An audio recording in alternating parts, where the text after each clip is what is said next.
Hey y'all, good morning. It's August the 14th, 2015, and I told you guys I was going to keep you updated on my personal tribulation. It has a lot to do with me not seeing my daughter. Alright.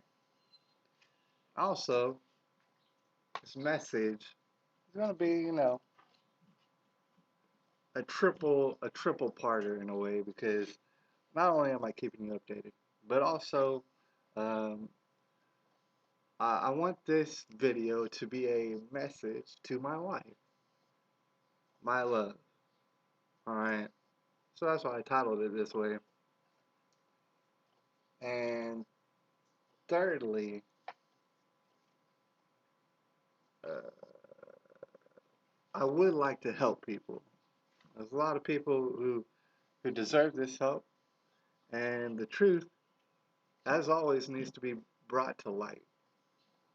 Now, yesterday, August the 13th, 2015, I spent most of most of my day in court.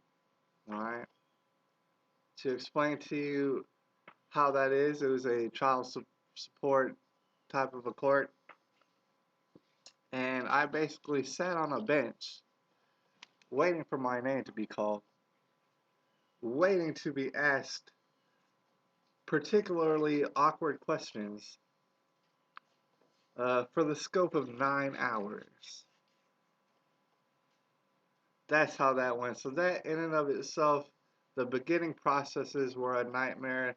The last process before I had to leave was an even worse nightmare. But I'm about to get into it. Like I said, this is a message to my wife, my love. All right. Um, you're not going to hear me say anything. I just want to preface this. You are not going to hear me say one thing bad about my wife. Nor in any of the videos that I have ever made will you find anything where I say anything bad about my wife. And on a personal note, uh, just in my personal life, you're going to have to take my word for it. I never say anything bad about my wife. And also, I don't exactly tolerate others around me saying bad things about my wife. I find that that's a bad direction, and I just don't go there. However, as a Christian, I have no choice at all in the matter to call out lies when they are lies, most especially when they're lies regarding my character. Then becomes my duty to call these out. Am I calling my wife a liar? No, I'm not. However, lies have taken place, fabrications have taken place, the truth has been manipulated for whatever reason. Maybe it was on accident.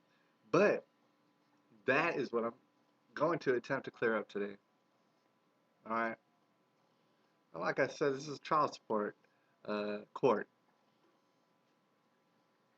Right? So they're hearing testimonials and basically deciding what to do as far as custody. Now, also before I continue, I like to say that nobody. I mean, I was in this room or near this courtroom for about 9 hours. In my estimation, nobody working there, as far as the bailiffs, the judges, the lawyers, the secretaries, none of these people were bad people. And I'm not saying that either. They're not bad folks. However, the way in which the system is designed is they themselves have to cover what, 30, 40 some odd people, couples, and arranging uh, their child custody settlements, things. It's pretty damn hard to do. You have to go as fast as you can, basically, through it. And so that's going to be one of the most deciding factors on the fact, and I've heard this complaint a lot. I'll go ahead and testify that it's true. A man can barely say anything uh, in this court because there's simply not time to do it. Nobody's going to wait around. Like, say for instance, if someone says something accusational about you, it could all be hearsay. None of it needs to be proven. You're just standing there in front of a judge. The judge asks you about it. And if your explanation takes more than 7 words, guess what? There's not time for that. He will stop you. And that's not to call him a bad person, but he will stop you if your explanation takes more than 7 words. So if it takes more than 7 words to prove your innocence, guess what? You're done. And that's how it works, ladies and gentlemen. And now let me just get into a few things. Now, a lot of things were said in this maybe like 20-minute span of time. A lot of lies and maybe just misunderstandings, fabrications, and things were stated. I could not even keep up with all of them. But I am here to bring a handful of them to you so that you can get an example of the stuff that I heard accused about me yesterday. Here's one. It was claimed about me yesterday that I'm kind of a violent person. I'm someone to be scared of. Really, there's no proof behind that because I don't have a criminal record. And there are no witnesses to ever attest to me doing something violent. There are none. One example that was given was that I pushed my wife. It was said that I pushed my wife 2 times. Alright. I do remember, and I'm going to be honest with you, just like I was honest in court, just like I'm pretty much honest. Alright. I do remember pushing her 2 times, or not 2 times, 1 time. I actually only remember pushing her 1 time. I remember this vividly. It was actually, gosh, if I had to guess, like 3 years ago, 2 to 3 years ago, at least. Um, and at the time, I was pushing her off of me. She was kind of clinging to me like a badger. Just on me, clinging to me. We were getting in an argument. I got a little bit scared because I'm not used to people clinging to me like a cobra, if you will, just winding up around you. It didn't seem life threatening, but I got to admit, at one moment, I got kind of scared and intimidated, so I pushed her off me. Now, I can go ahead and prove real quick to you that this pushing thing, that's not something to be scared of, nor is it violent. All right, because let's be real. Let's think about America. Let's think about the world right now. All right, people in general. Um, pushing, like, say, if a man. I mean, we've seen videotapes and all sorts of evidence.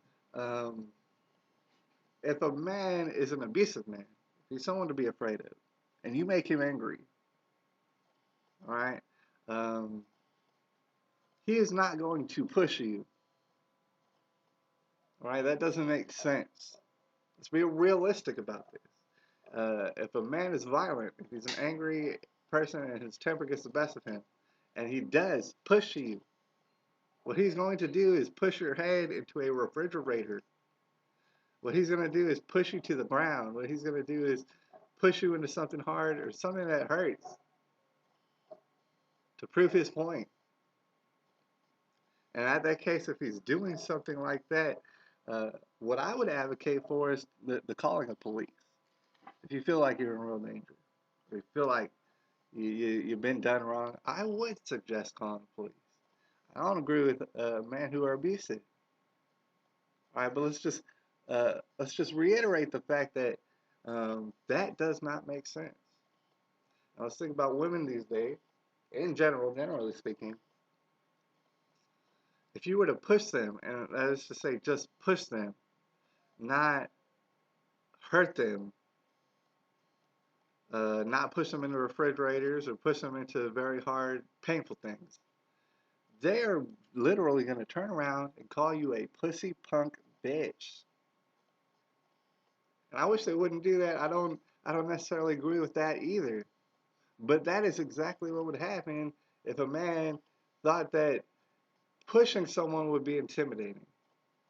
Doesn't make any sense. Also, what I was accused of was punching um, holes in walls. Now, eventually, it was said enough to where and like I said, I'm just stating the truth of what happened. I'm not bad mouthing anyone, but it was stated that I had punched a couple handfuls of holes in the wall. Now, I will admit to this, I do remember punching a wall one time, putting a hole through it. This was a drywall. I do remember accidentally punching a bedroom door, not a bedroom door, a bathroom door, because I was angry. I wasn't really angry with any person in particular, but something bad happened. I accidentally punched a bathroom door. Put a small dent in it. It's a compressed wood door. It's not solid. And let me just say this, that many men have the experience of dealing with, say, drywall or a compressed wood door. The thing is, in your mind as a man, you just go ahead and assume, because you're not thinking very well. You assume that the door is built more solid, or you assume that the wall is harder than it actually is. That's why you punch it. You're not trying to break a hole in it, but you accidentally break a hole in it. And the reason that you're not trying to break a hole in it is simply because you're gonna have to be the one to fix it. You're not volunteering yourself up to fix things. You did not want to fix things, but now you're going to have to. You understand? So it's not productive to do that. So most men who've ever done it have done it a number of maybe 2 times and not done it again simply because they know, okay, that wall is not strong enough to hold that. I'm going to have to fix that wall. All right? It's not a good idea.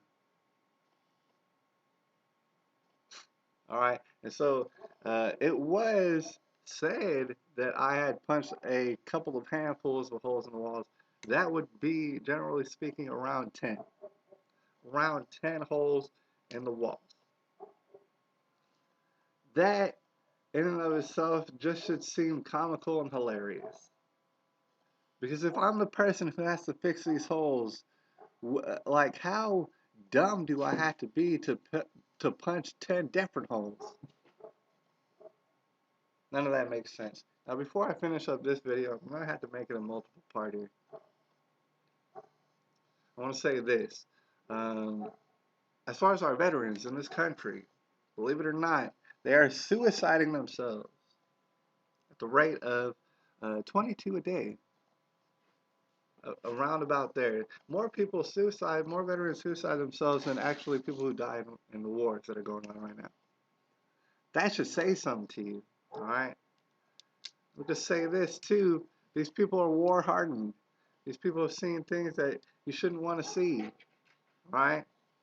And a lot of these people come home and for whatever reasons they're just shoved off to the side or dismissed or forgotten about. You have to imagine, I don't know what the statistic is, but you have to imagine that what happened with a lot of these guys is that they came home. They had to deal with stuff that no one should want to have to deal with. They might have accidentally punched a hole in the wall. They might have accidentally talked to someone in too stern of a voice. And then, before they know it, they can no longer see their children. I'm not saying that this is what happens every time, but I'm saying that this is probably what's happened many, many times. And so you have to understand, or you have to at least consider the fact that a number of these 22 veterans who kill themselves every day, a number of them probably kill themselves because they came home and guess what? They're not allowed to see their children anymore. That's what's going on. That's part of what's going on.